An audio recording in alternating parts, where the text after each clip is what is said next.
Bonjour à tous. Je ne sais pas si vous nous entendez.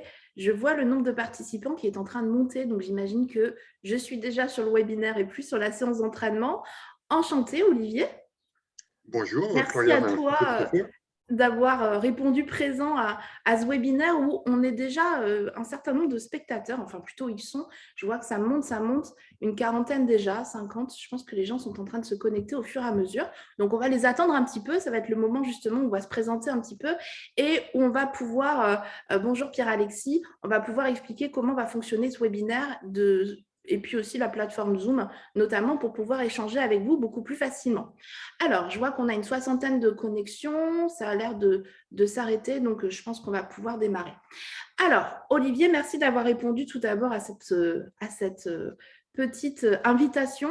Hier, tu étais à la télé. Je ne sais pas si Tout à fait, les tout à fait. Je personnes suis ont... partout en ce moment, j'ai beaucoup de succès. Exactement, pour parler de l'assurance emprunteur, pour parler de l'assurance emprunteur en tant que fondateur de la Salamandre Assurance, on reviendra dessus, et puis ancien directeur général d'Afiasca. Donc, on a souhaité t'inviter parce que pour nous, tu étais très légitime pour parler de ce sujet fort intéressant et très actuel en plus.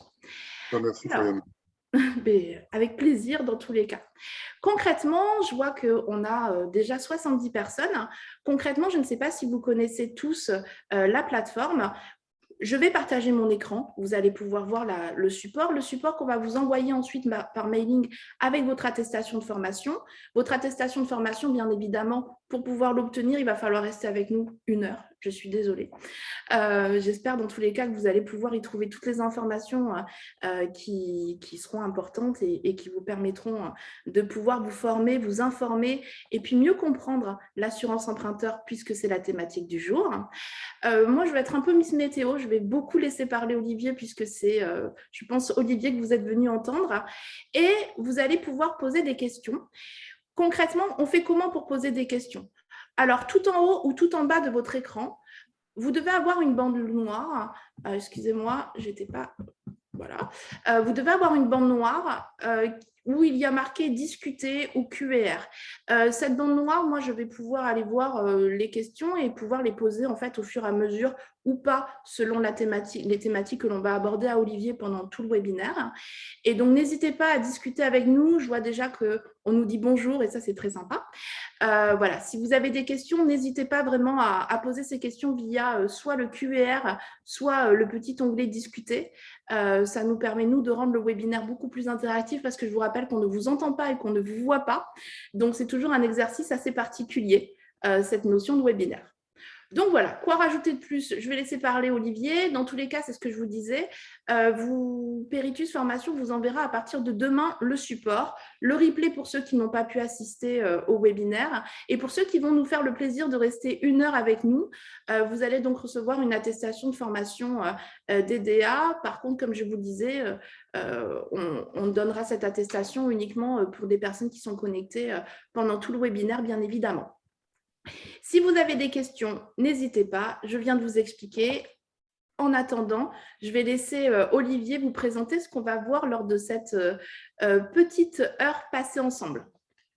Eh bien, ça marche. Merci beaucoup, Florian. Bonjour à tous. Je suis très heureux d'être là. Merci beaucoup, Florian, de m'avoir invité pour parler d'assurance de prêt ce matin. Le sujet n'est pas forcément très original, mais ce qu'il est un peu, c'est la période qu'on est en train de vivre, puisqu'il y a effectivement, vous avez tous entendu parler de cette fameuse loi Lemoine promulguée il y a 1 mois exactement, qui vient quand même pas mal révolutionner ce domaine. Donc l'idée, c'est qu'on parle pendant 1 heure, qu'on fasse un peu le tour de l'assurance de prêt, en commençant par rappeler un peu sur quoi s'applique, sur quoi s'appuie cette assurance et comment fonctionne de manière générale un peu l'assurance. Je ne sais pas tous si vous avez été formés sur l'assurance et sur ses grands principes. Donc, on s'est dit avec Florian, ça serait sympa de rappeler un petit peu ça, les grands principes. Ensuite, on va parler de la loi Lemoine et de ses conséquences surtout, parce que vous la connaissez, je pense, cette loi maintenant, il y a eu beaucoup d'informations dessus. Et puis, on terminera sur quelques points, sur finalement ce qui vous intéresse le plus, c'est-à-dire le conseil. Comment est-ce qu'on conseille l'assurance de prêt et demain, avec ces nouvelles dispositions, est-ce qu'il y a des choses qui changent et comment est-ce qu'il faudra conseiller? Enfin, je vous donnerai mon avis là-dessus. Naturellement, après, c'est vous qui décidez. Ton avis et tes conseils. Voilà, donc on va commencer par les grands principes. Alors là, vous allez voir, on va être vraiment dans les généralités, mais c'est important de les rappeler. Donc, un contrat d'assurance, vous le savez, donc c'est un contrat synallagmatique, c'est-à-dire que c'est un contrat entre deux parties où chacune a en fait un engagement. Donc, c'est entre un souscripteur et un assureur. L'assureur, son engagement, c'est de garantir un risque, voilà, qui va être bien défini dans des conditions générales, dans un document. Et le souscripteur, son engagement, c'est de payer la prime. Voilà, donc le contrat d'assurance, c'est un contrat avec des engagements entre deux parties. Simplement, ce n'est pas un contrat commercial d'achat d'un bien et d'un service tout à fait traditionnel, puisqu'il y a deux paramètres spécifiques dans l'assurance, c'est qu'il y a un aléa sur le service et que ça repose sur une mutualisation des risques. Pourquoi? Parce qu'à partir du moment où il y a un aléa, ben, il y aura des risques qui vont se produire et d'autres qui ne vont pas se produire. Il y aura également dans les assurés, dans le portefeuille des assurés, il y aura des bons risques, il y aura des moins bons risques, il y aura des risques qui n'ont quasiment aucune chance de se produire, d'autres qui seront au contraire très probables. Et donc, pour que ça puisse fonctionner économiquement, il faut que tout cela se mutualise. Donc voilà, donc c'est un peu ça. Là, sur cette slide, on fait vraiment un rappel des grands principes. Donc surtout, retenez bien cette notion d'aléa et cette notion de mutualisation des risques. Olivier, tu disais que c'était un contrat synallagmatique. Alors pour le juriste, on adore ce mot. La première fois, on le trouve un peu barbare. Un contrat synallagmatique entre deux personnes. Est-ce qu'il y a forcément que deux parties dans l'opération d'assurance? Alors, bon, il y en a un peu plus que deux. On a parlé effectivement des deux principales, mais il y en a une autre qui est le bénéficiaire. Alors, le bénéficiaire, ben, souvent dans des contrats, par exemple dans un contrat d'assurance vie, ça va être la famille du souscripteur, hein, ça va être ses héritiers. Dans un contrat d'assurance de prêt, là, c'est un peu différent. C'est spécifique. Le bénéficiaire, c'est la banque. Donc, il y a une troisième partie qui est la banque qui est bénéficiaire. Et puis, il peut y avoir, je dirais même une quatrième partie, parce que quand, par exemple, c'est une entreprise qui s'assure, qui prend une assurance pour un prêt professionnel, donc la souscriptrice, c'est l'entreprise, mais l'entreprise ne peut pas être assurée. L'assuré, c'est le chef d'entreprise. Donc, dans ce cas-là, on a quatre parties. Donc, en général, il y en a un minimum deux, mais il peut y en avoir quatre. Dans une assurance emprunteur, en général, il y en a trois. Voilà, donc l'assurance de prêt maintenant, plus spécifiquement, donc l'assuré cherche à garantir un risque, et donc ce risque, c'est le fait qu'il ne puisse plus rembourser son prêt auprès de la banque. Donc c'est pour ça que la banque est bénéficiaire, puisqu'en fait c'est elle qui a le bénéfice de cette assurance, qui est le remboursement finalement soit des mensualités, soit du capital restant dû. Et donc voilà. Et le risque, ça se traduit comment? Ça se traduit en fait par des garanties qui sont définies, c'est-à-dire un fait générateur et puis une prestation. Donc l'effet générateur, dans l'assurance de prêt, vous les connaissez, hein, c'est ce qui est écrit dans les conditions générales, et puis c'est maintenant très connu, c'est le cas de décès ou la PTIA, la perte totale et irréversible d'autonomie. Ensuite, il y a différents cas d'invalidité.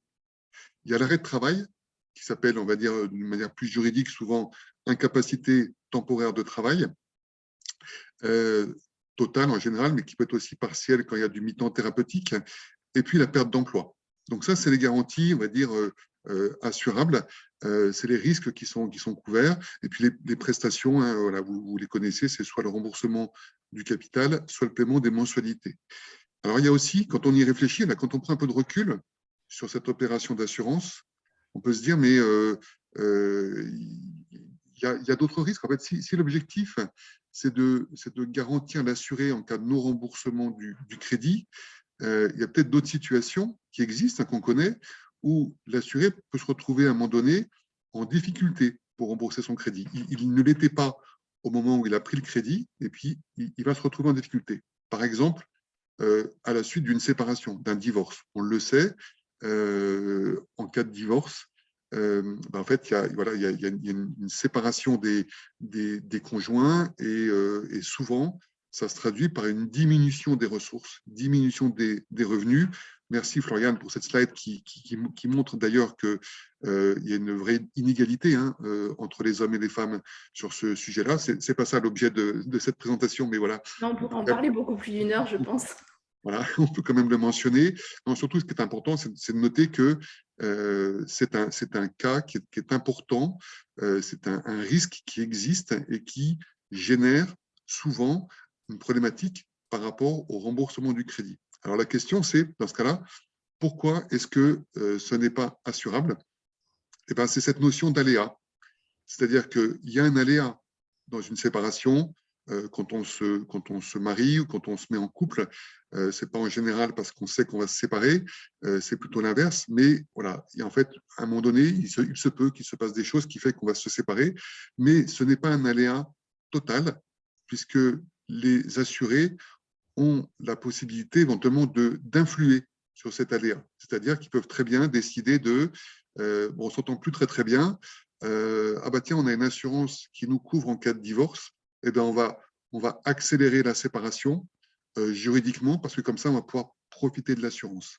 Alors ça a un nom, ça s'appelle l'aléa moral, c'est-à-dire que on entraîne l'opération d'assurance, entraîne une variation du comportement des assurés. Ça, c'est quelque chose qui est très fréquent, qui fait extrêmement peur aux assureurs. Et donc, voilà, typiquement pour un divorce, ce n'est pas un risque assurable parce que l'aléa n'est pas total et que les assurés peuvent jouer sur cet aléa. Et donc, il n'est pas couvert dans aucun contrat. Alors, en effet, l'assureur, il se doit de sélectionner des risques assurables. Voilà, donc l'objectif, c'est qu'on définisse les risques assurables. Donc, c'est ceux qu'on a définis. Là, on a listé, en fait, les assureurs avec les banquiers ont mis en évidence un peu les risques qui étaient importants de couvrir. Et donc, ils vont ensuite, ça c'est le travail de l'assureur, il va définir la manière avec laquelle il va pouvoir assurer ce risque tout en essayant de préserver sa solvabilité. Voilà, c'est le petit mot qui est indiqué là sur la slide. Ça, c'est extrêmement important. Pourquoi? Parce qu'en fait, un assureur prend des engagements sur des très longues périodes et sans savoir à l'avance si il sera en mesure ou pas, enfin, quel sera finalement un petit peu le volume de ces sinistres à payer, de ces engagements auxquels il va devoir faire face. Et donc ça se protège par la solvabilité, c'est-à-dire qu'il faut qu'un assureur soit solvable, ça veut dire qu'il faut qu'il ait des capitaux mis de côté pour garantir des cas de hausse de la sinistralité ou ça peut être aussi sur d'autres phénomènes, hein, ça peut être des évolutions des marchés financiers qui lui seraient très défavorables. Donc, tout ça, c'est réglementé. Et donc, c'est un aspect qui est très, très important. Donc, pour faire face à ce besoin de solvabilité, il va, sur les risques qu'il va couvrir, il va les sélectionner. Voilà, il va les sélectionner, il va décider ensuite de les accepter ou pas. Ce n'est pas parce qu'un risque est assurable que toutes les personnes, que tous les candidats à l'assurance sur ce risque seront en mesure d'être assurés. Et ça, vous le savez, hein, on le sait très bien, en assurance de prêt. Jusqu'à présent, les personnes qui présentaient parfois des risques très aggravés de santé pouvaient ne pas être assurées. Pourtant, ils étaient candidats, ils étaient prêts, même pourquoi pas à payer la prime. Mais voilà, ça c'est le choix de l'assureur d'avoir une politique par rapport à ces niveaux de risque. Et là, on rentre dans ces fameux sujets de mutualisation. Voilà, c'est quand l'assureur estime que ce risque-là, en fait, il va venir déséquilibrer la mutualité des assurés. Donc, dans ce cas-là, l'assureur, en fait, il définit, donc il fait une sélection sur le risque, il décide ou pas d'assurer le risque et il pose des limites. Donc, ça, c'est vraiment la base de l'assurance. Et on va le voir on le voit d'ailleurs très bien dans le tableau. Peut-être je vais te demander, c'est la slide, voilà, cette slide-là qui est un excellent résumé de ce qu'est une opération d'assurance et d'assurance emprunteur. Donc là, vous avez toutes les composantes. Donc, on définit le porteur du risque, qui est l'emprunteur, celui qui a pris la dette. On définit les risques et les garanties. Donc ça, on en a parlé. Les risques, vous les avez dans la deuxième colonne. Les prestations, qu'on peut aussi appeler garanties, c'est le paiement du CRD ou le paiement des échéances de prêt. Ensuite, pour faire cette opération, l'assureur va faire de la sélection. Il va également proposer une tarification. Donc tout ça, ça va à la fois la sélection et la tarification, ça va reposer sur différents paramètres qui sont propres au risque assuré et aux garanties. Donc ça va être l'âge de l'assuré, son état de santé, est-ce qu'il fume ou pas, est-ce qu'il pratique des sports, est-ce qu'il a un risque professionnel spécifique, est-ce qu'il a un risque de séjour spécifique. Il y a des pays qui sont plus à risque que d'autres pour y vivre. Et ensuite, naturellement, sur l'objet de l'assurance, sur l'emprunt, quel est le montant de l'emprunt, quelle est sa durée. Naturellement que ça influe très fortement sur le risque et donc sur la sélection et la tarification. Et puis ensuite, il va aussi juger par rapport aux garanties que lui demande soit le banquier, soit l'assuré. Voilà. Et donc tout ça ensuite, ça va se mettre en place avec des limitations. Donc il y a des limitations qui sont communes à tous les contrats, donc on trouve dans les CG, et puis il y a des limitations qui sont plus spécifiques à chaque dossier qu'on trouve dans les conditions particulières. Donc par exemple, dans les conditions générales, on trouve, vous connaissez tous, je pense, cette exclusion qui parfois elle peut paraître un petit peu choquante, hein, sur le suicide de la première année. Là, une fois de plus, on retrouve ce sujet de l'aléa, c'est-à-dire qu'on considère que quelqu'un qui prend une assurance, si il se suicide dans les mois qui suivent, en fait, on n'est pas certain qu'il n'a pas pris l'assurance parce qu'en fait, il savait qu'il allait mettre fin à ses jours et donc finalement, il veut faire profiter ses descendants, ses héritiers de l'assurance. Enfin, il y a plein de films noirs des années 50 qui sont sur cette thématique de ce type de fraude à l'assurance avec parfois des suicides déguisés. Donc c'est pour ça qu'en France, ça c'est spécifique à la France, c'est obligatoire d'exclure le suicide la première année. Et puis ensuite, on a, alors les âges, ça c'est aussi indiqué dans les CG, ça s'applique à tout le monde. Mais après, on peut avoir des exclusions spécifiques sur des maladies, des ajournements de garantie par rapport à l'état de santé de l'assuré au moment où il s'assure. Donc ça, c'est des choses plus spécifiques. Voilà. Donc tout ça, ce tableau, je le trouve très intéressant parce qu'en fait, il résume très bien comment fonctionne une opération d'assurance avec ces notions d'aléa et de mutualisation des risques. Et c'est finalement ce que vous retrouvez dans toutes les conditions générales. Toutes les conditions générales des contrats d'assurance de prêt, de tous les assureurs, elles comportent tous ces aspects-là parce que ça ne sert à rien d'en mettre plus. Hein. Avec là, on a tout. Et effectivement, vous allez retrouver tous ces points-là avec des petites variations, mais ça sera à chaque fois tous ces items qui seront abordés. Des variations qui diffèrent en effet parfois selon les contrats et donc selon les assureurs. Par contre, il y a quelque chose qui est finalement assez commun, c'est que la perte d'emploi est une garantie qui est peu souscrite par les assurés. Alors, elle n'est pas forcément imposée par les banques, mais est-ce que tu peux nous en dire un peu plus justement sur cet item?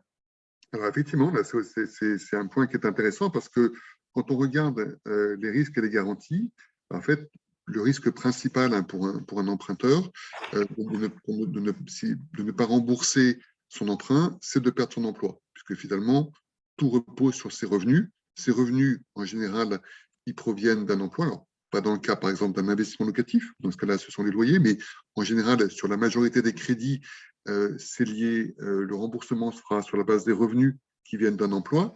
Donc on peut se dire, et c'est tout à fait juste de se dire ça, que la garantie la plus importante, c'est la perte d'emploi. Et pourtant, la perte d'emploi, elle est très peu vendue. Pourquoi est-elle très peu vendue? Eh bien, on retrouve le sujet alors cette fois-ci, ce n'est pas de l'aléa, mais de la mutualisation. C'est que, en fait, le risque de perte d'emploi, il n'est pas constant dans le temps, contrairement au risque de décès, d'arrêt de travail, qui sont des choses qui sont extrêmement bien étudiées, sur lesquelles on a énormément de statistiques. Alors, on a beaucoup de statistiques sur la perte d'emploi, mais en fait, ce qu'on observe, c'est que le risque est extrêmement variable en fonction du temps. Quand on est en période de crise, on peut avoir, par rapport à une moyenne, par exemple, si je prends le risque moyen de se retrouver en perte d'emploi suite à licenciement, hein, parce qu'on est bien sur de la perte d'emploi avec un aléa, donc c'est bien suite à licenciement, sur une période de 30 ans. Si on prend par exemple de 1990 à 2020, donc on a un taux moyen.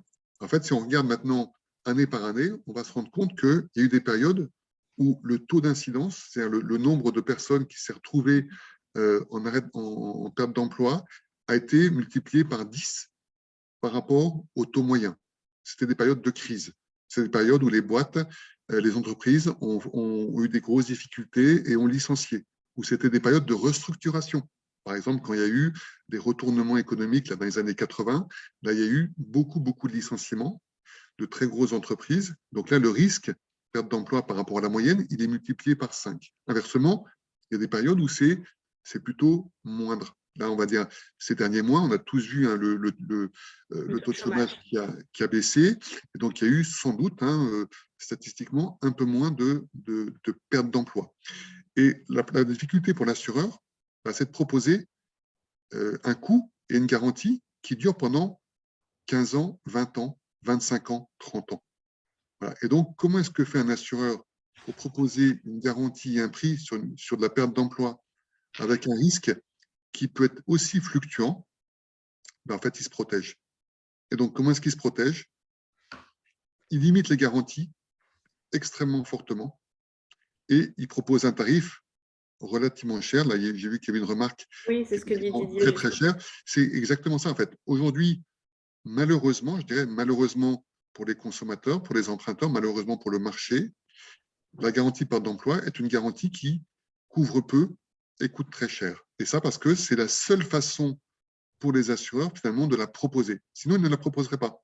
Sinon, en fait, on aurait très très peu d'assureurs qui proposaient cette garantie. Donc, pour pouvoir la proposer, ben voilà. Et donc, finalement, ça fait quoi? Ben, ça fait que c'est une garantie qui n'est pas très très intéressante et qu'il ne l'est finalement que pour des personnes qui sont peut-être sur des secteurs à risque. Voilà.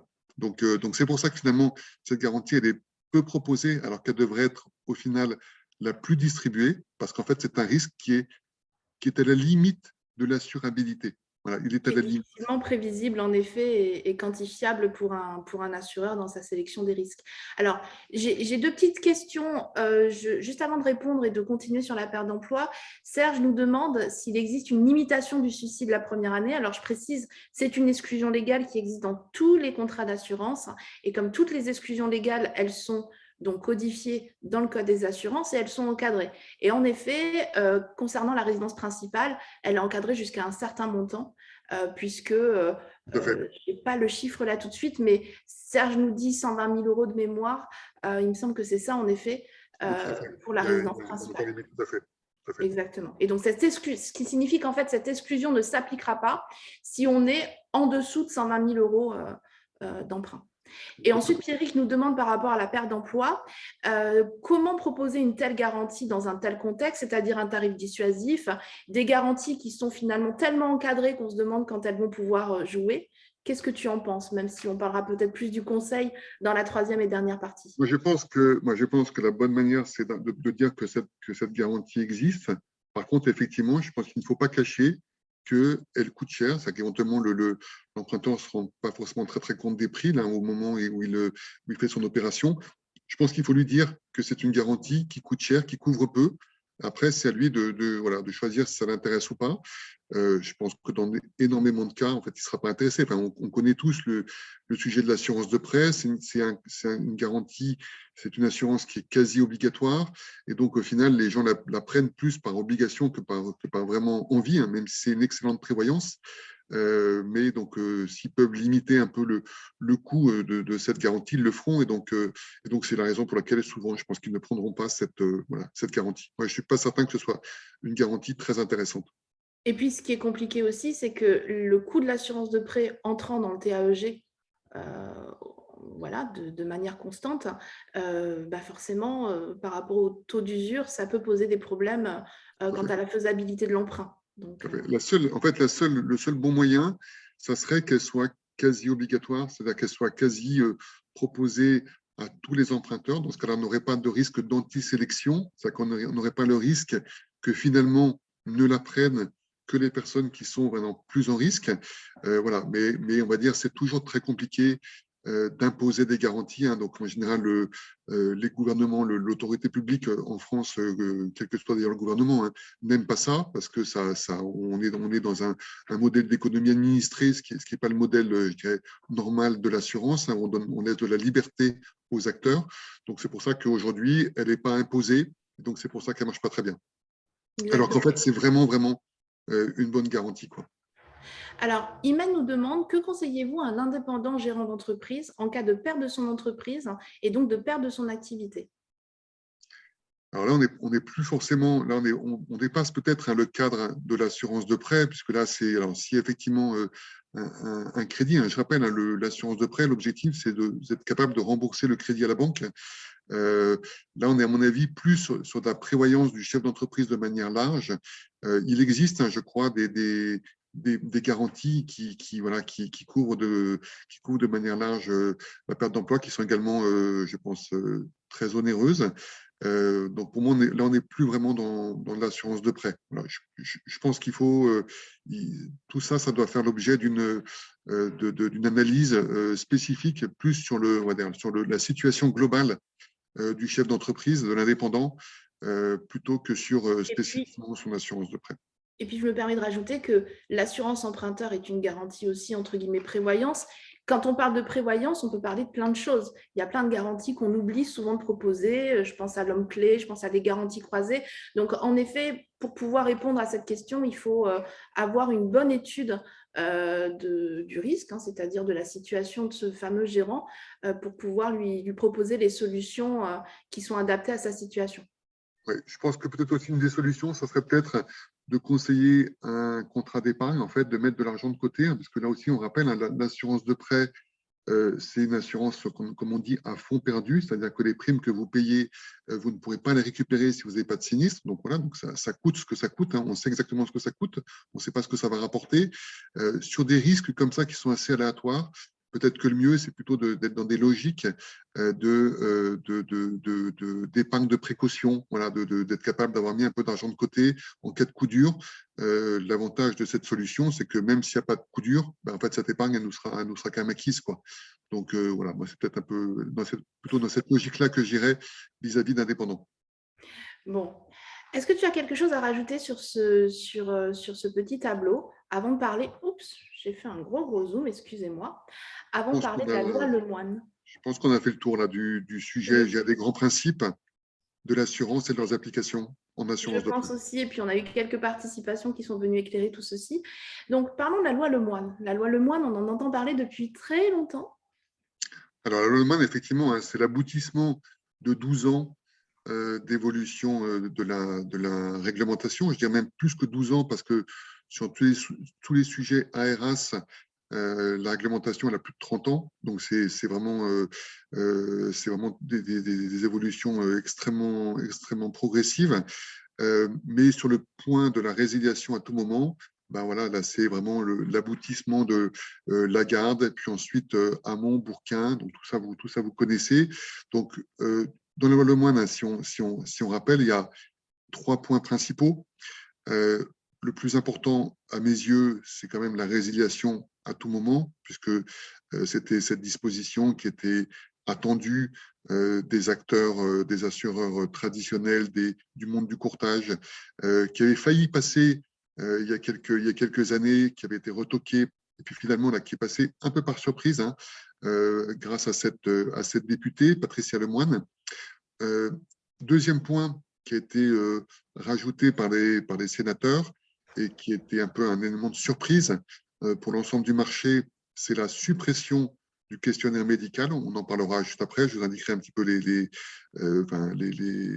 comment ça s'applique précisément. Et le troisième point important de la loi Lemoine, il est vraiment important pour les assurés malades, c'est la réduction du délai d'attente pour ne pas déclarer une pathologie ancienne pour les assurés, pour les emprunteurs qui auraient contracté un cancer ou une hépatite C depuis plus de 5 ans, enfin, qui dans le protocole thérapeutique est passé de plus de 5 ans. Ce qu'on appelle le droit à l'oubli. Droit à l'oubli, hein, c'est le fait que au bout d'un certain temps, quand une maladie est éteinte, en fait, on a le droit de l'oublier. Voilà, pour l'assuré concerné, on a le droit de ne plus lui poser de questions sur cette maladie-là. Voilà, donc ça, c'est ça les 3 points principaux de la loi Lemoine. Sur la résiliation, sur la RIA, la date clé, c'est le 1er septembre. Hein, c'est ça vraiment le point clé. La suppression du questionnaire médical, Ça va avoir lieu le 1er juin. Et le droit à l'oubli, c'est déjà d'application. Alors, justement, on a dit tout à l'heure, on a refait un petit peu la genèse de cette loi. On nous demande pourquoi ça ne passait pas. C'est-à-dire, pourquoi finalement on a attendu autant de temps. Alors, la résiliation à tout moment, tu l'as dit tout à l'heure, on en parle depuis quelques années. La suppression du questionnaire médical, je pense que peu ont pu la voir venir, même si on avait sans doute quelques petits indices. Tout ce qui concerne le droit à l'oubli, je pense que là, pour le coup, c'était finalement pas si surprenant. Par contre, pourquoi ça ne passait pas? Est-ce que toi, tu as des éléments de réponse? C'est de la conjecture, bien évidemment, mais c'est une question de Mathieu. Alors, on est vraiment sur deux sujets très différents. Ce qu'on voit, ce qui est intéressant dans cette loi, c'est qu'on voit finalement que les deux premiers points, ils s'opposent un petit peu. C'est-à-dire qu'en fait, il y en a un qui est très dans une logique de on facilite les changements d'assurance, c'est la flexibilité, c'est la liberté, la libéralisation un petit peu de ce marché de l'assurance de prêt. Voilà, ça c'est la RIA.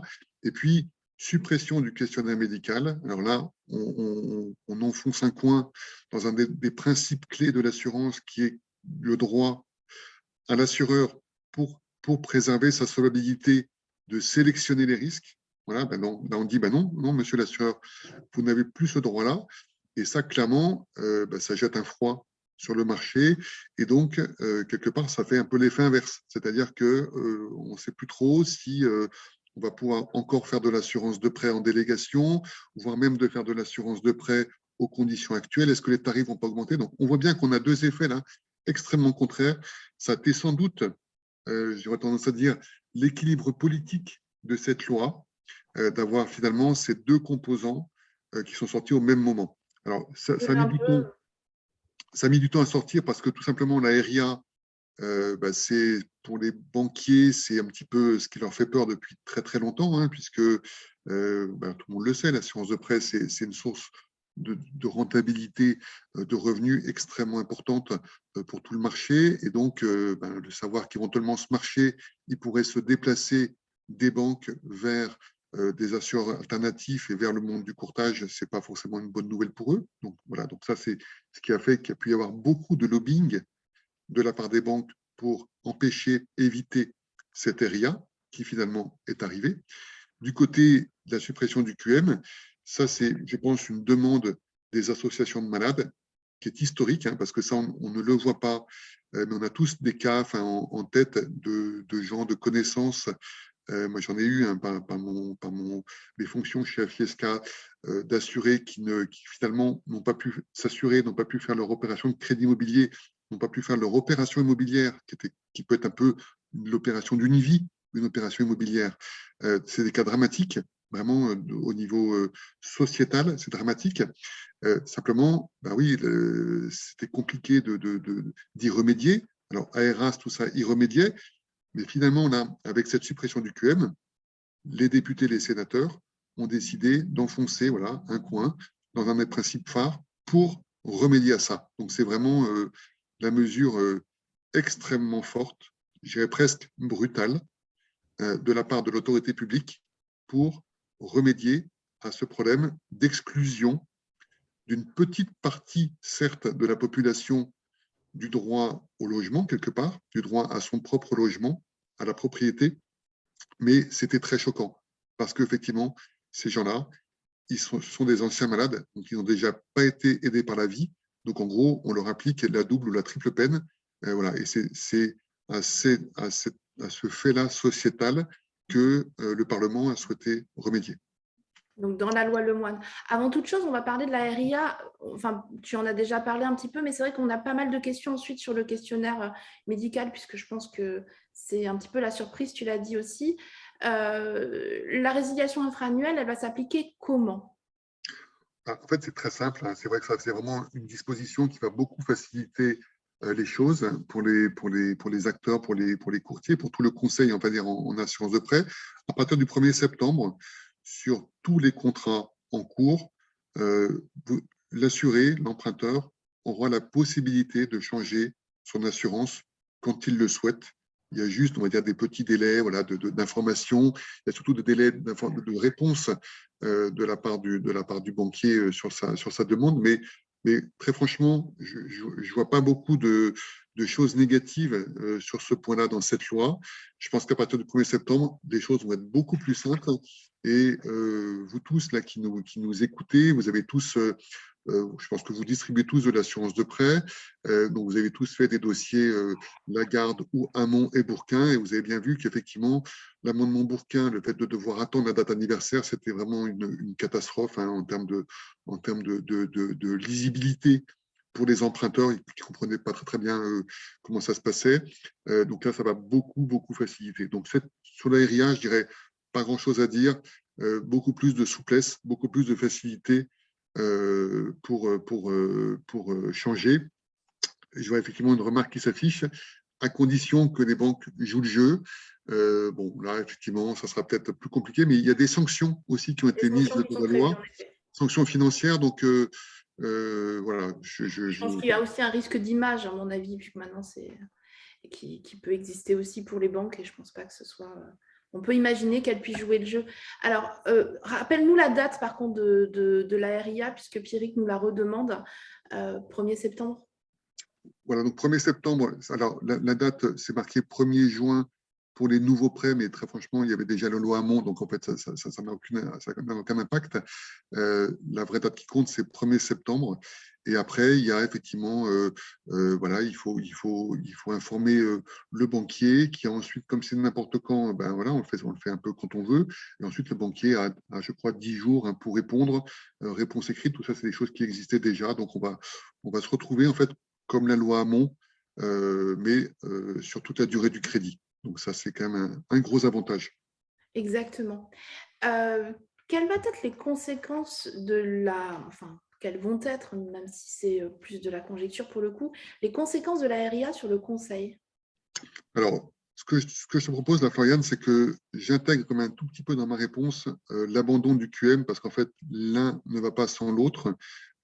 Quand cette loi va arriver 1er septembre pour tous les prêts en cours, le QM aura disparu sur les petits contrats, et ça change beaucoup les choses, parce qu'en fait, ça va modifier le marché. Donc, ma réponse, en fait, va prendre en compte ces deux aspects. Alors, la première conséquence, celle qui ne tient pas compte du QM, c'est que ça va être plus facile. Voilà, plus de facilité. Donc, je pense qu'on peut tous retenir ça. À compter du 1er septembre, ça va quand même être plus simple de changer d'assurance emprunteur. Donc, ça, c'est une très bonne nouvelle pour tout le monde. Par contre, le fait que le QM disparaisse, le fait que ça inquiète les assureurs, ça va faire que sans doute qu'il va y avoir des changements sur le marché, sans doute des hausses tarifaires, puisque finalement, l'abandon du QM, ça va avoir pour conséquence de faire rentrer aux conditions standards des gens qui ont des risques majorés, voire des gens qui auraient été exclus jusqu'à présent, donc avec des risques très majorés. Et donc, ça, forcément, face à ça, les assureurs vont se protéger. Comment est-ce qu'ils vont se protéger? Deux possibilités, en augmentant les tarifs, soit sur ces seuls cas, donc ceux qui sont concernés par l'abandon du QM, ces seuls contrats-là, soit sur tous les contrats. Et l'autre possibilité de se protéger, je dirais drastique, c'est je n'assure plus, je me retire du marché. Donc il est possible, on va voir ça très vite, puisque ça va arriver très vite, cette disposition, qu'on ait des évolutions fortes sur le marché de la délégation, avec peut-être moins d'acteurs, et sans doute peut-être aussi des tarifs plus élevés. Et donc ça, si je reviens sur la question précédente, ça peut avoir des incidences sur le conseil liées à la RIA.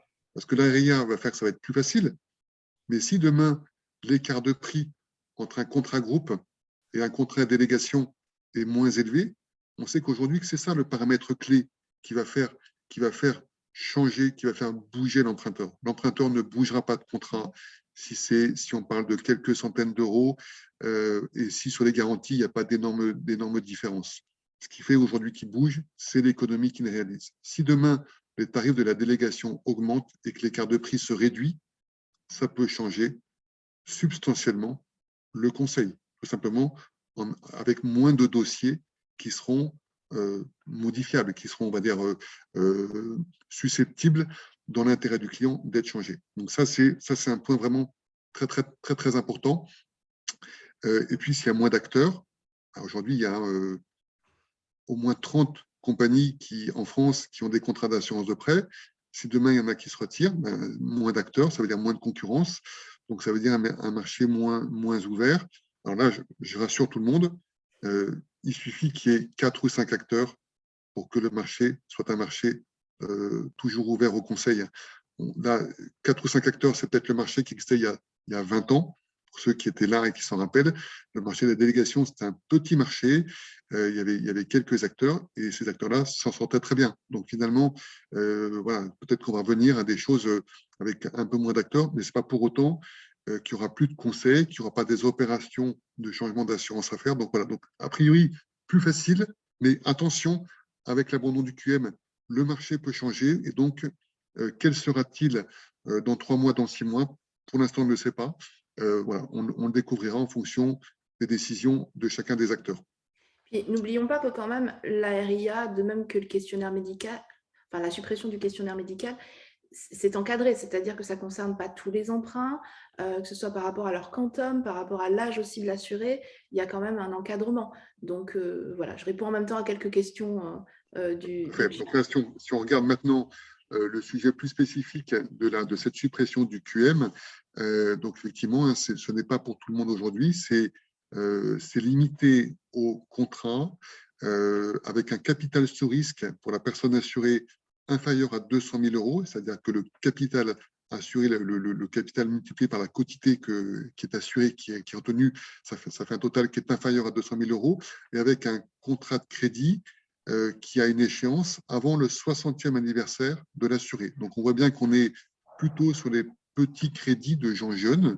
Donc ça, je dirais, bonne nouvelle sur une bonne partie du marché. On va rester sur des choses traditionnelles, des risques sélectionnés et avec des acteurs qui, à mon avis, n'auront pas intérêt à bouger. Et on aura uniquement un avantage en plus, c'est l'aérien.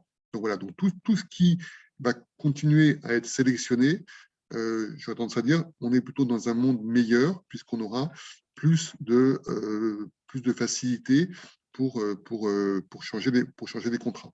Par contre, voilà, vous avez peut-être entendu parler, il y a déjà des bruits qui disent que les députés, les sénateurs réfléchiraient à élargir encore ce champ de suppression du QM. Hein, ils ont vraiment la suite dans les idées. Donc voilà, donc c'est possible qu'on aille plus loin. Maintenant, bon, ça va modifier le marché, mais on est toujours, voilà, on est toujours l'assurance de prêt. Ça reste un marché de 6 milliards de primes payées par les Français chaque année, avec, à partir du 1er septembre, la possibilité de changer d'assurance de prêt quand on le souhaite. Voilà, donc, dans ces 6 milliards de primes, il y a d'excellents risques.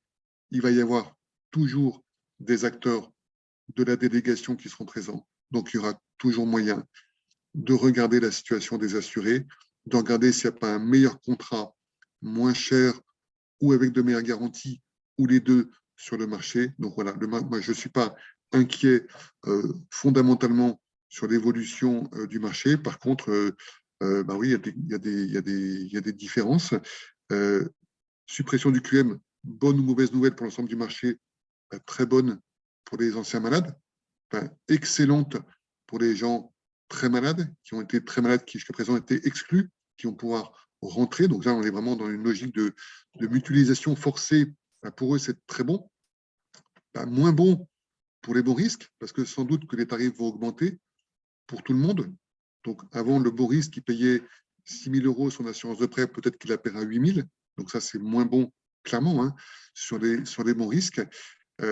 Après, il y a un vrai point qui inquiète beaucoup les assureurs, c'est ce qu'on appelle l'effet d'aubaine, c'est-à-dire le fait qu'il y ait des opérations d'assurance qui apparaissent, qui ne seraient jamais apparues sans cette disposition de la suppression du QM, c'est-à-dire que jamais la personne aurait pensé faire un achat immobilier, prendre un crédit et s'assurer si on était dans les dispositions actuelles, et qui vont y penser parce qu'il y a la suppression du QM, qui vont se dire, ben moi, j'ai peut-être intérêt à faire une opération d'assurance parce que si c'est l'assurance qui peut payer mon bien immobilier, ben ça vaut la peine. Et ça, c'est vraiment ce qui fait peur au marché. Et ça, ben, que ce soit très très clair, hein, ce n'est pas bon du tout pour le monde économique. Enfin, l'assurance, ce n'est pas une activité qui est là pour générer des effets d'aubaine. Ça ne sert pas à ça. Ça sert à protéger les acteurs économiques, entre guillemets, normaux. Donc, c'est ça qui est. Ça, c'est pas bon. Tu parles des personnes qui se sauraient malades et qui s'assureraient. Voilà. Alors, éventuellement, d'ailleurs, ce n'est pas forcément elle, mais ça peut être, on peut imaginer, hein, là, on se parle beaucoup entre courtiers, mais on peut dire les choses telles qu'elles sont. On peut imaginer certains intermédiaires pas très, très vertueux qui vont essayer de pousser des gens voilà, à faire ces opérations en disant, voilà, il y a quelque chose à faire, c'est intéressant. Ça, c'est des comportements clairement qui ne sont pas bons hein, sur un marché, qui peuvent déséquilibrer le marché, qui peuvent faire peur, qui peuvent créer de la suspicion. Voilà, moi, c'est quelque chose qui me fait très, très peur, ça. Le fait qu'il y a une suspicion qui va apparaître du fait de la suppression du QM, et donc que les assureurs seront suspicieux sur un petit dossier sans QM. Hein, mais ça, est-ce que c'est un assuré normal, un emprunteur normal, ou est-ce que c'est un emprunteur voilà, avec un problème, avec un risque? Voilà, ça, c'est pas très bon, ça. Pas très bon. Voilà. Donc, Alors, globalement, moi, je trouve que c'est quand même c'est plutôt une mauvaise nouvelle parce qu'il y a ces effets de bord qu'on ne maîtrise pas pour l'instant. Peut-être qu'on s'apercevra qu'ils ne sont pas si forts que ça et que finalement, c'est une bonne mesure sociétale. Mais aujourd'hui, vu que ça n'était pas vraiment préparé, ce n'est pas une très, très bonne nouvelle. d'autant plus que Didier demande si le client accepte de compléter un questionnaire de santé, aura-t-il un avantage? C'est une interdiction absolue, tu nous le confirmes. Ce n'est pas une option qu'on laisse. De poser une question sur l'état de santé. Alors moi, j'ai entendu dire, mais pourquoi est-ce qu'on ne pourrait pas éventuellement... Enfin, c'est l'assureur qui n'a pas le droit de poser la question. Mais alors, est-ce que le courtier peut poser la question ou est-ce que quelqu'un d'autre peut poser la question? Enfin, je ne pense pas qu'il faille essayer trop de contourner la loi d'une manière comme ça, un petit peu, je dirais, juridique. Non, la logique, c'est qu'on ne pose plus de questions d'état de santé à cet assuré-là quand il est sur ces montants de risque-là, quoi. Voilà. Ce qui signifie que l'état de santé ne pourra plus être un critère de tarification et de sélection jusqu'à le montant de 200 000 euros. Le montant de 200 000 euros, alors Serge nous demandait qu'est-ce qu'on entend par capital sous risque? Par exemple, si j'emprunte 300 000 euros et que je souscris 2 assurances pour 50%, donc 150 000 euros par assureur, est-ce que je peux bénéficier du non-questionnaire de santé? C'est une question intéressante, c'est pour ça que je te la pose. Oui, tout à fait. Donc, c'est comme ça qu'il faut l'interpréter. C'est vraiment, alors, il y a une notion d'encours aussi, je vais la préciser juste après parce qu'elle est importante. Donc, capital sous risque, c'est effectivement capital emprunté multiplié par la quotité d'assurance sur chaque tête, sur la tête concernée. Donc, si monsieur, madame sont assurés sur un prêt de 400 000 euros à 50% chacun, ça fait 200 000, c'est bon, il passe. Enfin, je ne sais plus si c'est inférieur ou égal, enfin, peu importe, on regardera ça, mais en gros, ça passe. Ils n'auront pas de questionnaire médical. Petite précision importante, ça peut aussi venir beaucoup complexifier peut-être la souscription et surtout la gestion des sinistres.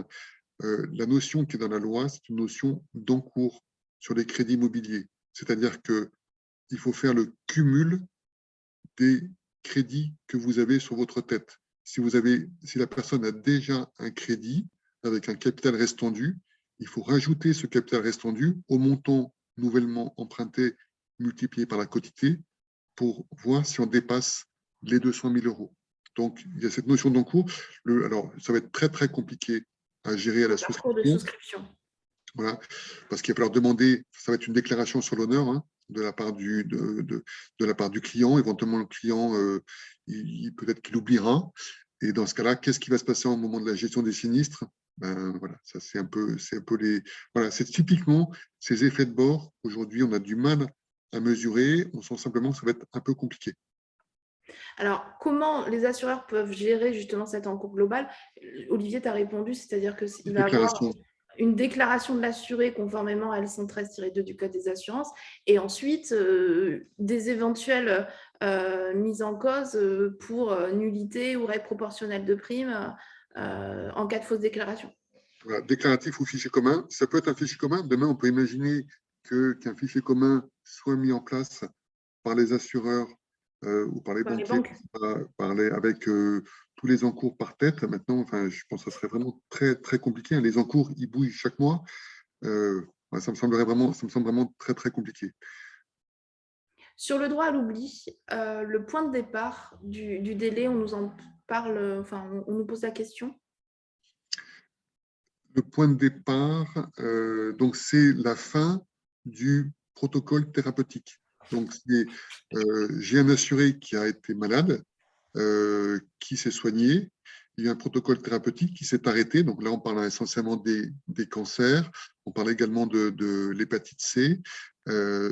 À partir du moment où le protocole thérapeutique s'est terminé, s'il se passe au minimum 5 années, on n'a plus le droit de poser, d'interroger l'assuré, ou en tout cas l'assuré n'a plus à répondre à une question là-dessus, mais en fait, normalement, on n'a plus à l'interroger, hein, donc le questionnaire médical ne peut plus comporter une question sur laquelle l'assuré pourrait répondre oui. Voilà, donc c'est ça la règle. Auparavant, c'était 10 ans, il fallait attendre 10 ans. Si vous aviez eu un cancer et ça fait 5 ans qu'il a été soigné, ben, l'assureur pouvait vous poser des questions et vous deviez répondre, vous deviez indiquer que vous avez contracté un cancer, qui a été soigné, le protocole thérapeutique s'est terminé depuis 5 ans, mais vous répondiez la question était posée, donc vous deviez y répondre, hein, puisqu'on ne fait pas de principe de la non-fausse déclaration, de la bonne déclaration. Et donc de ce fait-là, vous pouviez être supprimé ou refusé à l'assurance. Donc là, maintenant, voilà, il fallait attendre 10 ans pour ne plus avoir à répondre. Maintenant, il ne faut plus attendre que 5 ans. Donc c'est une vraie amélioration pour ces emprunteurs-là. Et ça rentre, hein, c'est quand même très, très, très connexe au point sur la suppression du QM. Hein, c'est vraiment un accès facilité, alors un petit peu aveugle, hein, il faut le reconnaître, c'est un petit peu aveugle pour les assureurs voilà, à davantage de cas et à une meilleure mutualisation entre des bons risques et les risques aggravés de Alors, il santé. y a un alignement avec les personnes qui avaient justement eu leur pathologie avant 18 ans, enfin avant 21 ans depuis l'année dernière. Tout à fait, tout à fait. Alors, il y aura dans la loi, hein, on indique également dans la loi de ces petites dispositions qu'il y aura sans doute des évolutions qui seront aussi apportées sur d'autres pathologies. La liste là, des pathologies couvertes par ce droit à l'oubli pourrait s'étendre. Donc ça doit faire l'objet de discussions entre les associations de malades et les autorités, les banquiers, les assureurs. Donc il est très possible que dans un proche avenir, en fait, ces dispositions de droit à l'oubli s'élargissent encore. Voilà. Bon, maintenant, passons à la troisième partie. Tu l'as dit tout à l'heure, hein, c'est-à-dire c'est le point important quand on distribue de l'assurance emprunteur. C'est quoi, selon toi, les points d'attention, même si c'est difficile d'être exhaustif, hein, pour bien conseiller l'assurance emprunteur? Alors, je vous ai mis effectivement une petite liste de points qui me semblent vraiment importantes. En fait, pour moi, le point clé, c'est les garanties.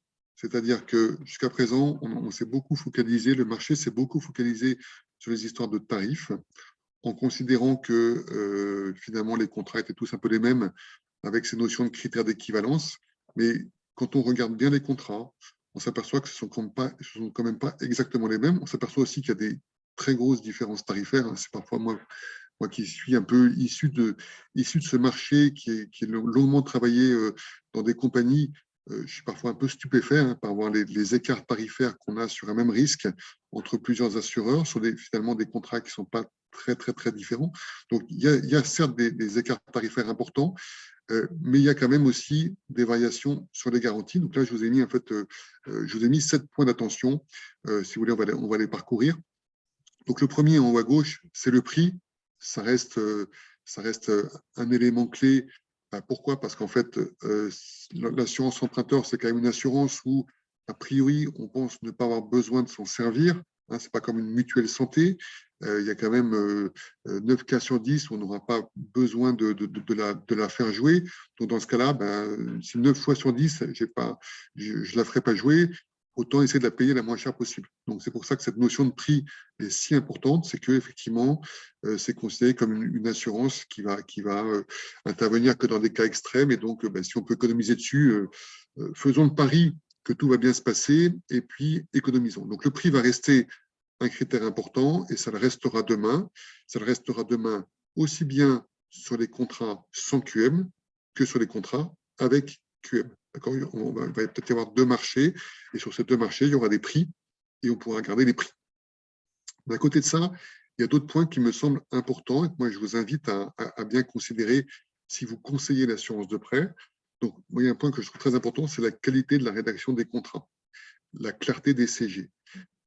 Si vous arrivez à bien comprendre ce qui est marqué dans un contrat d'assurance, c'est en général que l'assureur a fait un gros travail de rédaction. Il a bien réfléchi sur comment exprimer les clauses d'une manière claire. Pour moi, c'est un vrai critère de sélection.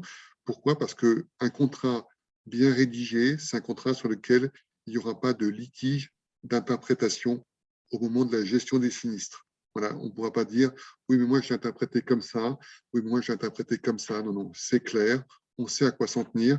Donc, c'est toujours mieux, il vaut toujours mieux avoir des contrats clairs plutôt que des contrats avec des petites clauses illisibles ou incompréhensibles. À noter que le médiateur qui intervient sur les litiges, pousse, mais chaque année, à bien rédiger les contrats, à mieux les rédiger. Et je vous invite à interroger Floriane, qui est une experte sur ces aspects de rédaction, qui pourra vous aider justement si vous avez des questions à bien interpréter, à bien dire est-ce que ça c'est compréhensible ou pas, qu'est-ce que tu en penses.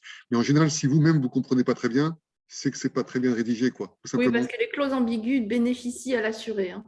Voilà, Ou trop larges, ou pas précises, ou pas formellement identifiables dans les conditions générales, puisqu'elles doivent apparaître en caractère gras et apparent. Donc ça, c'est un point important. Ensuite, il y a un autre point qui est très important, c'est ce qu'on appelle l'incontestabilité et l'irrévocabilité des garanties du tarif. C'est le fait que quand vous prenez une assurance en délégation, vous allez payer un prix, vous allez être couvert par rapport à votre état de risque au moment où vous prenez l'assurance. Et ça ne pourra pas changer, quelle que soit l'évolution de votre situation personnelle. Si vous changez de travail, si vous vous mettez à fumer, si vous vous mettez à pratiquer des sports à risque, voilà. Ça, autrefois, ça n'existait pas, cette disposition. Donc, il fallait déclarer chaque fois qu'on faisait un changement. Et donc, forcément, on oubliait. Et donc, après, on pouvait avoir des problèmes en cas de sinistre. Aujourd'hui, la quasi-totalité des contrats en délégation prévoit cette clause-là, incontestabilité et révocabilité, elle est capitale pour la sérénité de l'emprunteur. Ensuite, on a des différences entre des garanties en cas sur l'invalidité permanente et totale, selon que le remboursement ce soit le capital restant dû, ou le dossier est soldé, ou c'est la prise en charge des mensualités. On a vu arriver de plus en plus de contrats avec la prise en charge des mensualités, parce que ça coûte moins cher, ça permet de faire baisser le tarif, mais ayez en tête que c'est quand même une garantie qui est nettement moins intéressante pour l'assuré que le paiement du capital en cas d'invalidité qui permet de solder le dossier. Donc, quand on solde le dossier, le prêt il est remboursé. Donc, la maison, elle est acquise. L'emprunteur assuré invalide, il est propriétaire de sa maison. Il en fait ce qu'il veut. Il peut bouger, il peut la revendre, il peut l'agrandir, etc. Si on lui rembourse ses mensualités, il est propriétaire de rien du tout. Voilà. Et s'il se dit non, mais moi, j'ai quand même, là, je ne peux plus vivre dans cette maison, il faut que j'en change, ben, s'il veut racheter, vendre sa maison, dans ce cas-là, ça éteint l'objet du prêt, le prêt devient exigible, il doit être remboursé, et dans ce cas-là, l'indemnisation va s'arrêter. Donc, naturellement, qu'il n'a aucun intérêt à faire ça, il a intérêt à continuer à être remboursé par l'assurance. Donc, on voit bien qu'il y a une vraie différence. Alors, vous pouvez me dire, oui, mais ça ne joue jamais, ça. Enfin, ben, si, ça joue de temps en temps. Malheureusement, ça peut jouer, et cette garantie, elle sert à ça. Donc là, on voit bien qu'on a un point qui peut paraître un point de détail assez technique, mais qui finalement est important. Autre point, la différence entre des garanties indemnitaires ou forfaitaires. Là aussi, on a quasiment dans les contrats en délégation que des contrats forfaitaires. Forfaitaires, c'est-à-dire que la prestation, elle est indépendante de la situation économique et financière de l'emprunteur. Voilà. Si on vous dit quand vous payez la mensualité en cas d'arrêt de travail, vous êtes en arrêt de travail, on paye la mensualité. Ça, c'est la logique forfaitaire. On paye un forfait, la mensualité, ou 50% en mi-temps thérapeutique, mais voilà, c'est forfaitaire. Indemnitaire, on va vous indemniser par rapport à votre préjudice. Donc, le préjudice, ça s'évalue de manière économique. Ah, vous êtes en arrêt de travail, donc vous avez moins de revenus. C'est quoi votre baisse de revenus? Ben, si votre baisse de revenus, elle est nulle parce que vous avez une bonne mutuelle, ben dans ce cas-là, si votre contrat d'assurance de prêt il est sur le principe indemnitaire, vous recevrez 0 € de la part de l'assureur. Donc, il y a des contrats groupes, je ne vais pas les citer, qui fonctionnent selon ce principe. Moi, je vous invite à les identifier et à en parler à vos emprunteurs, à vos assurés, parce que voilà, c'est des garanties qui sont quand même nettement moins favorables que les garanties forfaitaires. Donc, celle-là, c'est un point qui est vraiment important parce que ça fait que sur l'arrêt de travail, vous êtes ou pas couvert, en fait, concrètement. Également, un petit point, on peut aussi raisonner sur l'IPP. On a aujourd'hui des différences sur le traitement de l'invalidité permanente partielle. Et puis, dernier point, le truc qu'on ne regarde jamais, les exclusions. Là, je vous en ai mis quelques-unes, en fait, que j'ai tirées d'un certain nombre de contrats. Quand on regarde, pour moi, je trouve que ce n'est pas neutre, en fait. Ce n'est pas neutre d'être ou pas indemnisé si on a pris des médicaments hors traitement. Ça peut arriver qu'on prenne des médicaments hors traitement. Il y a des gens qui prennent des médicaments hors traitement parce qu'ils ne sont pas bien, ils n'ont pas envie d'aller chez le médecin, etc. S'ils ont un souci de santé, il y a des contrats où ils ne seront pas indemnisés et d'autres où ils le seront. Et ça, ce n'est que si vous le savez et que vous l'avez conseillé que vous pourrez orienter le client vers ce contrat-là. Et ça, les 4 ou 5 points que je vous ai indiqués là, ils existent. Quand je dis qu'ils existent, c'est-à-dire qu'ils ne sont pas tous ils ne sont pas tous exclus de la même façon dans tous les contrats. Tous ceux que j'ai mis là, il y a des contrats où ils sont prévus et d'autres où ça n'est pas prévu.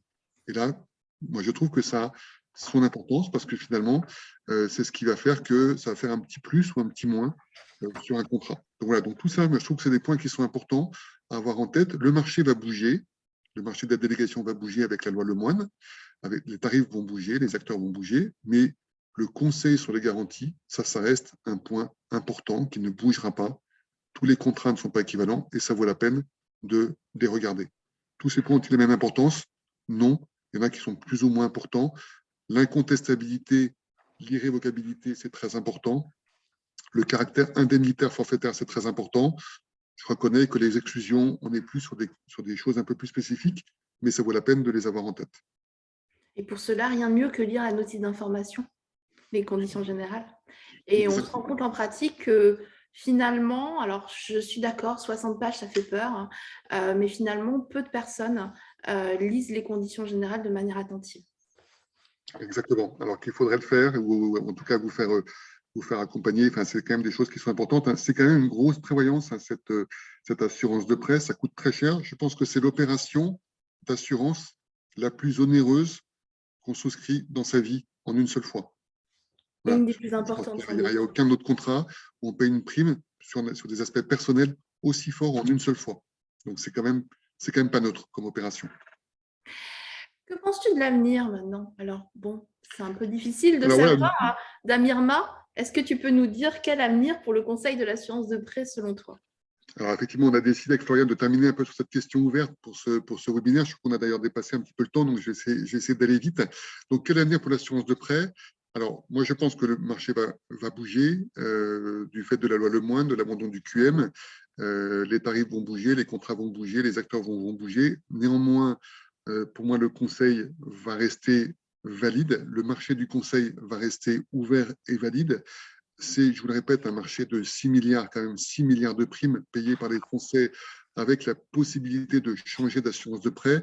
Je pense qu'il va y avoir toujours un marché de la délégation, c'est-à-dire avec des assureurs alternatifs, avec sans doute donc peut-être deux sous-marchés, le marché sans QM et le marché avec sélection. Donc, ce sera peut-être deux marchés avec finalement des acteurs qui se détacheront, qui seront différents, mais ça sera finalement deux marchés intéressants. Si je prends le marché sans QM, on va avoir des personnes qui ont aujourd'hui payé une surprime, qui vont se dire, bah, tiens, c'est peut-être le moment de renégocier. Moi, là, autant l'effet d'aubaine des personnes qui ne voulaient pas faire d'opérations immobilières, je pense vraiment que ce n'est pas une bonne chose sur le plan économique, autant celles qui veulent renégocier parce qu'elles ont une assurance en cours qui paye une surprime, pour moi, ça rentre tout à fait dans la logique de la loi Lemoine. Et donc, ces personnes-là, il faut les accompagner, il faut les aider. Donc, il va y avoir un marché du conseil pour ces assurés-là, et il va falloir être présent. Donc, le conseil va rester avec voilà, sans doute des conditions un peu différentes. Je pense qu'il faut vraiment bien être attentif aux garanties. Moi, je vous invite à vous intéresser aux garanties des contrats. Et puis, dernier petit point, moi, il y a un point qui pour moi est très, très on va dire, sous-traité, et c'est sans doute pour moi le futur du conseil en assurance de prêt, c'est la gestion des sinistres. Ce qui compte au final pour l'emprunteur, c'est qu'on lui paye le sinistre s'il a un sinistre, enfin, surtout pour la famille qui est concernée. Et là, éventuellement, tout le monde ne fonctionne pas de la même façon. Il y a des politiques souples, des politiques rigides, et je trouve qu'il faudrait qu'on aille vers un audit de ces conditions de gestion des sinistres, de telle sorte à pouvoir conseiller des contrats et des assureurs en connaissance de cause. Donc pour moi, c'est ça un peu un des vrais points d'avenir sur le conseil, c'est s'intéresser à la gestion des sinistres. Et puis, dernier petit point, parce que celui-là, la gestion des sinistres, c'est peut-être un point, on va dire, un peu à long terme. Alors, un point à super court terme. Là, en ce moment, jamais les tarifs n'auront été aussi bas qu'aujourd'hui. Jamais dans toute l'histoire de l'assurance de prêt, vous avez 2 mois pour faire des lois amont à vos clients. Et jamais ils ne retrouveront des conditions comme aujourd'hui. Donc, profitez-en. Si vous avez des clients dans vos portefeuilles qui se posent la question, ça serait oui, tu as raison, ça serait bien que je renégocie, mais je n'ai pas le temps. Là, en ce moment, il y a une fenêtre de tir. Jamais les conditions n'auront été aussi bonnes. Donc, Avant ça que vaut les assureurs, justement, soient confrontés à la fin du KUM. Et voilà, puis, exactement. Donc là, il faut ouvrir les dossiers tout de suite. Il faut les tarifer sur les bases existantes parce que dans 2 mois, 3 mois, 4 mois, 5 mois, 6 mois, 1er sans juin. doute que le même risque sera tarifé plus cher. Donc, essayez d'en profiter si vous pouvez. Essayez d'en faire profiter vos assurés, vos emprunteurs, parce que c'est eux qui sont concernés. Là, il y a une petite fenêtre de tir. Je reconnais qu'elle est extrêmement courte. C'était bien d'ailleurs l'objectif de la loi. Hein. C'était pour éviter qu'elle soit trop longue et que tout le monde en profite. Mais si vous arrivez à en faire profiter certains de vos clients, ben, je pense qu'ils vous en seront très reconnaissants. Voilà. Bon, dans tous les cas, c'est moi qui suis reconnaissante, Olivier. Merci beaucoup. J'espère que cette formation vous aura apporté. Olivier Sanson, je le rappelle, la Salamandre Assurance. Vous avez ses coordonnées. Pour rappeler techniquement, alors je pense qu'on a répondu à peu près à toutes les questions. On va vers une augmentation de tarifs malgré la concurrence. Je pense qu'on a déjà répondu. J'ai essayé de répondre à peu près à tout. Je vous remercie dans tous les cas à tous d'avoir participé. Pour rappel, on va vous envoyer une attestation de formation pour les personnes qui sont restées donc, pendant cette petite heure avec nous. On aurait pu rester encore plus de temps. Ça a été passionnant. Je te remercie. C'est moi qui vous Je remercie. vois aussi que beaucoup de personnes te remercient aussi, nous remercient. Voilà, merci. Voilà, donc on va vous souhaiter à tous bon appétit. Merci encore vraiment sincèrement. Et j'espère que cette formation vous aura donné envie de vous concentrer sur le conseil dans l'assurance emprunteur. Olivier l'a dit en ouverture, il reste 2 mois entre guillemets, même si on sait qu'il reste quand même plus de temps, mais notamment pour pouvoir avoir des certitudes. Et les certitudes, c'est les tarifs qu'on connaît actuellement. Ensuite, c'est beaucoup de prospectives. Et donc là, les 2 mois sont certains, je dirais. Donc, voilà. On te remercie pour ta clarté. Et c'est vrai que ce n'est pas toujours simple de parler en un temps si limité d'une assurance aussi importante et aussi complexe. Donc, je te remercie aussi pour ta pédagogie et ta clarté. Merci beaucoup. Floriane, de m'avoir donné cette opportunité. Ben, merci à toi. Alors, je le rappelle parce qu'on va nous le redemander. Le support, de même que l'attestation de formation, vous sera envoyée demain. On vous mettra le petit lien vers le replay aussi. Pourquoi demain? Parce que technologiquement, on est beaucoup moins à l'aise que sur les formations. Voilà, donc on vous envoie tout ceci demain. Consultez aussi vos spams. Ça arrive parfois en spam, je le dis. Voilà, ça m'évitera de voir un peu dans la boîte mail de chacun. Merci beaucoup, bon appétit Olivier, puis à très bientôt. À très bientôt à tous. Bonne continuation. Au revoir. Au revoir.